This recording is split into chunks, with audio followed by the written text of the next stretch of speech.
Hello दोस्तों, welcome back to my channel. अगर आपने अभी तक मेरे चैनल को सब्सक्राइब नहीं किया तो प्लीज जल्दी से मेरे चैनल को सब्सक्राइब कर दें। एपिसोड 5 की शुरुआत में जब येनमो और येनजी स्टार्स देख रहे होते हैं तो यहाँ पर असिस्टेंट ओ और सीयू भी आ जाती है। येनजी जब सीयू को देखता है तो इससे पूछता है कि तुम यहाँ पर क्या कर रही हो। सीयू कहती है कि मॉम के जाने के बाद से हम दोनों टूट गए हैं। मैं यहाँ पर इसलिए भी आई हूँ क्योंकि मुझे तुम्हारे बारे में बहुत परेशानी हो रही थी, लेकिन अब वो वक्त आ गया है जब हमें माजी को भुलाकर आगे बढ़ना चाहिए। येनजी कहने लगता है कि तुम बिल्कुल ठीक कह रही हो और तुम्हें मेरे बारे में इतनी फिक्र नहीं करनी चाहिए। अब मैं पहले से बेहतर हो गया हूँ। आज सुबह येनमो अपना चेहरा छुपाकर कचरा लेकर लुफियान के पास आ रही होती है। लुफियान कहता है कि ये तुमने कैसा हुलिया बनाया हुआ है। येनमो कहती है कि मैं पहचानी न जाऊँ इसलिए मैंने अपना ये हुलिया बनाया हुआ है। लुफियान इसे कहता है कि अब आगे का क्या प्लान है। येनमो कहती है कि मुझे मसले का पता लग गया, इसलिए अब हम सोंगरैन और येनजी को आपस में मिला सकते हैं। ये इसके कान में सारा प्लान बताकर यहाँ से चली जाती है। येनजी अपने आप को मिरर में देख रहा होता है, लेकिन जैसे यहाँ पर येनमो आती तो ये बैठकर किताब पढ़ने लगता है। येनमो से कहती है कि तुम यहाँ दरवाजे पे बैठकर क्या कर रहे हो, तो येनजी कहता है कि मैं बुक पढ़ रहा हूँ। येनमो कहती है कि क्या तुम उल्टी किताब पढ़ रहे हो। येनजी कहने लगता है कि मुझे इस किताब के बारे में सब कुछ पता है, इसलिए मैं इसको उल्टा भी पढ़ सकता हूँ। येनमो कहती है कि तुम किताब पढ़ने की बजाय मेरी तरफ क्यों नहीं देखते हो। येनजी इसकी बात मान लेता है तो कहता है कि तुम क्या कहना चाहती हो। येनमो कहती है क्यों ना तुम इस वीकेंड मेरे साथ माउंटेन क्लाइंबिंग के लिए चलो। येनजी फौरन इनकार कर देता है तो येनमो उसको रोककर कहती है कि तुम्हें बहुत मजा आएगा, वहाँ पे और भी बहुत कुछ होगा करने के लिए। येनजी कहता है कि तुम इसकी इतनी एडवर्टाइजमेंट कर रही हो तो इसके पीछे तुम्हारा कोई ना कोई चाल जरूर होगी। येनमो कहती है कि तुम बड़े टाइम से सिंगल हो, वो एक ऐसी जगह है जहाँ पर तुम्हें तुम्हारा पार्टनर भी मिल सकता है। येनजी इसको कहते हैं कि पहले तो मेरा हाथ छोड़ो और दूसरी बात ये कि मुझे किसी भी पार्टनर की जरूरत नहीं है। ये कहकर ये मुस्कुराता हुआ यहाँ से चला जाता है। येनजी कहने लगता है कि हर वक्त रोमांस के बारे में बात कर रही होती है, कहीं ये लड़की मुझे डेट तो नहीं करना चाहती। और फिर ये इसको कहता है कि अगर तुम इतना इंसिस्ट कर ही रही हो तो फिर मैं तुम्हारे साथ चला जाता हूँ। इस पर येनमो बहुत खुश हो जाती है, कहती है कि मैं भी जाकर सामान पैक कर लेती हूँ। और फिर ये लोग अब इस जगह पर पहुँच जाते हैं। यहाँ पर लुफियान भी आया होता है तो येनजी से पूछता है कि ये कौन है। येनमो कहती है कि ये मेरे बचपन का दोस्त है, लेकिन येनजी को लुफियान का यहाँ पर आना अच्छा नहीं लगता और ये येनमो से कहता है कि तुमने तो कहा था कि यहाँ पर सिर्फ मैं और तुम होंगे। येनमो कहती है कि मैंने तो कभी भी नहीं कहा था कि हम यहाँ पर अकेले जा रहे हैं। और फिर बहुत एक्साइटेड होकर इसको बताने लगती है कि यहाँ पर एक और लड़की भी आ रही है। येनजी कहता है कि मैं नहीं ज्वाइन कर रहा, मुझे सोशल गैदरिंग्स बहुत बुरी लगती हैं, लेकिन येनमो उसको जाने से रोक देती है। फिर यहाँ पर सोंगरैन भी आ जाती है। येनमो उसको धक्का देकर कहती है कि तुम्हें इसको हेलो कहना चाहिए। येनमो लुफियान से कहती है कि येनजी तो सोंगरैन पर कोई भी तवज्जो नहीं दे रहा है, तो लुफियान कहता है कि इन्हें थोड़ा सा टाइम तो दो एक दूसरे को जानने के लिए। सोंगरैन येनजी को बता रही होती है कि मुझे यहाँ पर लुफियान ने इन्वाइट किया है और अब यहाँ पर लुफियान येनमो के बाल ठीक कर रहा होता है और ये देखकर येनजी जेलस हो जाता है और इरिटेट होकर कहने लगता है कि यहाँ पर हम पहाड़ चढ़ने के लिए आए थे तो हमें वही कम करना चाहिए। अब जब ये लोग पहाड़ की टॉप पर आ गए होते हैं तो यहाँ पर सोंगरैन की हील टूट जाती है। येनमो तो ये सब देखकर बहुत ज्यादा खुश हो रही होती है। येनजी सोंगरैन को देख रहा होता है, ये नीचे बैठ जाता है। सोंगरैन को लगता है कि ये इसको अपनी बैग पर कैरी करने वाला है, लेकिन येनजी तो अपने शूज के लेसेस बांध रहा होता है और ये लुफियान को कहता है कि तुम सोंगरैन को अपनी बैग पर कैरी कर लो। सोंगरैन इसको इशारा करती है तो लुफियान कहता है कि मेरी तो तबीयत बहुत ही खराब है, मुझसे तो चला भी नहीं जा रहा है। येनमो भी अब इसके ड्रामे का हिस्सा बन जाते, कहती कि तुम बचपन से अपना ख्याल नहीं रखते हो। ये इसको आगे लेकर जा रही होती है तो ये देखकर येनजी को अच्छा नहीं लगता और ये लुफियान के पास आकर कहता है कि मैं तुम्हारी मदद कर देता हूँ चलने में। येनजी येनमो से कहता है कि तुम सोंगरैन को अपनी बैग पर कैरी कर लो। ये दोनों तो आगे चले जाते हैं और अब येनमो सोंगरैन को अपनी बैग पर कैरी कर लेती है। अब रास्ते में सोंगरैन अपनी हील ही निकाल कर फेंक देती है और बड़ी मुश्किल से ये येनमो की मदद से ऊपर आ रही होती है। येनजी से पूछता है कि क्या तुम ठीक हो, तो सोंगरैन कहती है कि हाँ मैं पहले से ठीक हूँ। तो येनजी कहता है कि मैं तुमसे नहीं बल्कि येनमो से पूछ रहा था। येनमो कहती है कि आखिर तुम्हारा मसला क्या है। येनजी कहता है कि मेरा तो कोई भी मसला नहीं है, वैसे भी ये बेकार सा आइडिया तुम्हारा ही था और तुम ऊपर से इस लड़की को भी साथ उठा कर ले आई हो। येनमो कहने लगती है कि सोंगरैन की हील टूट गई थी, लेकिन तुमने तो उसकी मदद भी नहीं की। सोंगरैन इन दोनों को लड़ता हुआ देखती है तो ये लुफियान के पास आ जाती है और कहने लगती है कि ये लड़की कौन है। लुफियान कहता है कि तुम्हें फिक्र नहीं करनी चाहिए, ये लड़की भी हमारे साथ ही है। लुफियान और सोंगरैन तो आगे चले जाते हैं। येनमो येनजी से कहती है कि क्यों ना हमें उस केबिन में जाकर रेस्ट करना चाहिए। येनजी कहता है कि अगर तुम थक गई हो तो तुम जा सकती हो। तो येनमो कहती है कि नहीं, तुम्हें वहाँ पर जाना होगा क्योंकि वहाँ पर तुम्हारे लिए एक सरप्राइज है। येनजी सोच रहा होता है कि येनमो शायद अपने प्यार का इजहार वहाँ पर करने वाली है, इसलिए इसका हाथ पकड़ता है और उसे जल्दी से वहाँ ले जाता है। येनमो इस केबिन के अंदर पहले येनजी को भेज देती है। येनजी अंदर जाता है तो ये रूम बहुत अच्छे से डेकोरेट किया होता है। येनजी को ये देखकर अच्छा लग रहा होता है, लेकिन फिर रूम में सोंगरैन आ जाती है। सोंगरैन येनजी से कहती है कि तुमने मुझे इस केबिन में क्यों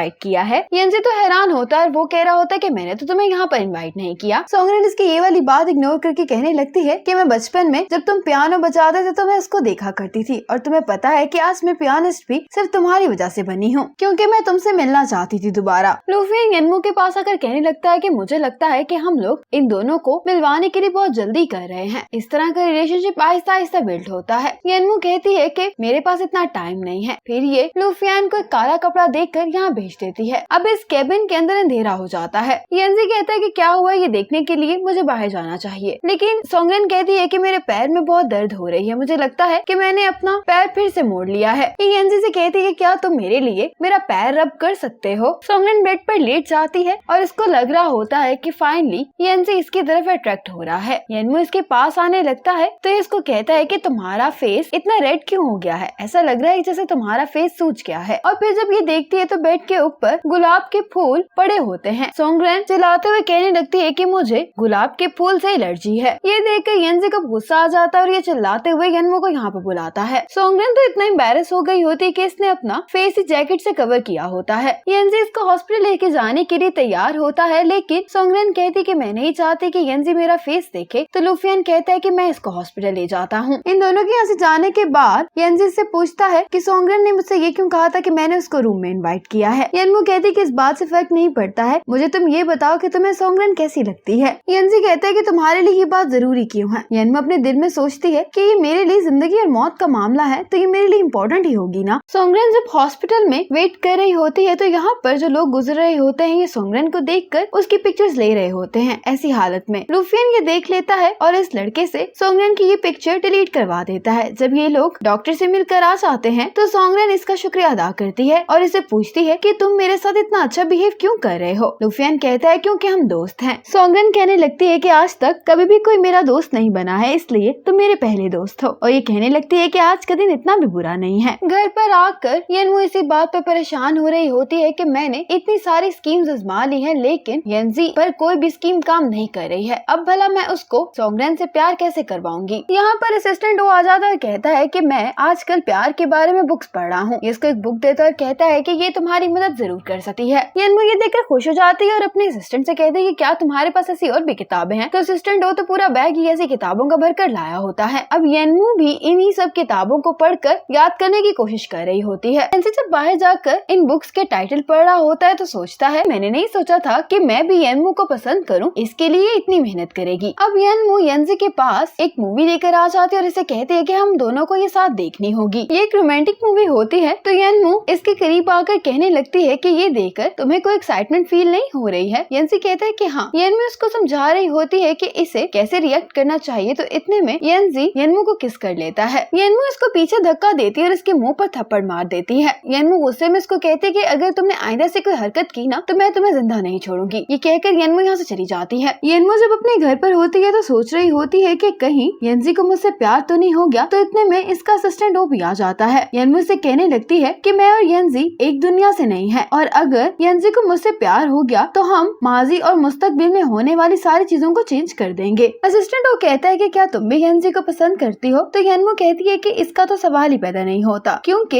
येनजी मेरे से 200 साल बड़ा है। असिस्टेंट वो कहने लगता है कि अगर वो तुमसे इतना बड़ा ना होता तो क्या तुम उसको एक चांस देती। ये सुनकर पहले येनमू को खुशी तो होती है, लेकिन फिर कहती है कि नहीं, ऐसा नहीं होता। वैसे भी यहाँ पर मैं अपनी बीमारी का इलाज ढूंढने के लिए आई हूँ, मेरे पास इन सब चीजों के लिए वक्त नहीं है। असिस्टेंट वो लूफियान को जाकर बताता है कि येनजी येनमू को पसंद करता है। मुझे लगता है कि येनमू भी येनजी को पसंद करती है। लूफियान कहता है कि मैं सोंगरेन से राब्ता करने की कोशिश करता हूँ। इतने में सोंगरेन यहाँ पर खुद आ जाती है। ये दोनों ये बात कर रहे होते हैं कि येनजी तो येनमू के साथ रहता है और ये बात सुनकर सोंगरेन बहुत ज्यादा हैरान हो जाती है। सोंगरेन येनजी के घर पर आ जाती है और येनमू से पूछती है कि आखिर में तुम्हारे येनजी के दरमियान चल क्या रहा है। यहाँ पर येनजी भी आ जाता है। येनमू इससे कहती है कि मैं और येनजी एक साथ नहीं हो सकते क्योंकि हम दोनों एक ही दुनिया से नहीं हैं और मुझे कभी भी येनजी जैसे लड़के से प्यार नहीं हो सकता है। मुझे ऐसे लगता है कि तुम और येनजी साथ में बहुत अच्छे रहोगे। येनजी यहाँ पर आ जाता और कहने लगता है कि ये ठीक कह रही है, मैं और ये कभी भी साथ नहीं हो सकते हैं क्योंकि इस तरह की लड़की सिर्फ मुसीबतें खड़ी कर सकती है। ये येनमू से कहता है कि तुम यहाँ से जा सकती हो और कभी भी यहाँ पर वापस नहीं आना। ये सुनकर येनमू अंदर चली जाती है। येनमू जब अपना सामान पैक कर रही होती है तो ओ इसको कहता है कि तुम उदास क्यों लग रही हो। येनमू रोते हुए कहने लगती है कि ये तो मुझे भी नहीं पता। अब ऑफिस में येंजी फिर से अपने लिए असिस्टेंट ढूंढ रहा होता है, लेकिन इसे कोई भी असिस्टेंट नहीं मिल रहा होता। अब हैंजोंग येंजी के पास आता है और कहता है कि जिस नई टेक्नोलॉजी पर मैं काम कर रहा हूँ उसमें मुझे एक प्रॉब्लम आ गई है, क्या तुम मेरे लिए इसको सॉल्व कर दोगे? येंजी ये जो प्रॉब्लम होती है इसको सिर्फ आधे घंटे में सॉल्व कर देता है। हैंजोंग तो इस बात पे बहुत ही हैरान होता है कि जिस मसले पर ये पिछले 1 महीने से काम कर रहा था